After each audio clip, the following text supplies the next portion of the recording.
বেগম জিয়া তার দুইজন ঔরসজাত সন্তান, একজন তারেক রহমান, একজন কুকু, জন্ম দিয়ে মা হয়েছেন, কিন্তু কর্ম দিয়ে সারা বাংলাদেশের উনি মা হয়েছেন।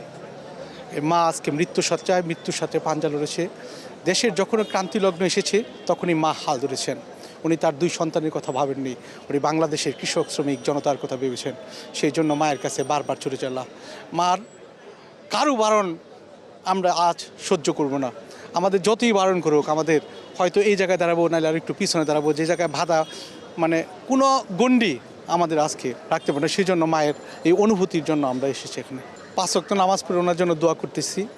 বাংলাদেশের এমন কোনো মসজিদ মন্দির নাই ওনার জন্য যে দোয়া না করছে। আপনি জানেন, দেশের প্রধান উপদেষ্টা থেকে শুরু করে রাষ্ট্রপতি থেকে শুরু করে বহির্বিশ্বের প্রায় দলমত নির্বিশেষে সবাই কিন্তু ওনার জন্য দোয়া করেছেন। এটা একদিনের অর্জন নয়, ওনার 80 বছরের অর্জন দিনের পর দিন।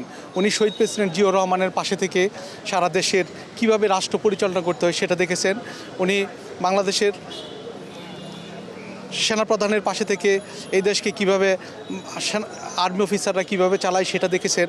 উনি এদেশের ওনার ছেলেকে যখন তারেক রহমানকে হায়ানা হাসিনা মারতে মারতে তার কোমর ভেঙে ফেলে ওইটার ভিডিও ফুটেজ ওনাকে দেখিয়েছে, তারপরে উনি দেশ ছেড়ে যায়নি, উনি আমাদের কথা চিন্তা করে। আর সেই মার যদি সুস্থতা, এখন বাংলাদেশই সুস্থ হয়ে উঠবে, ওনার সুস্থতাই আমাদের দেশের সুস্থতা।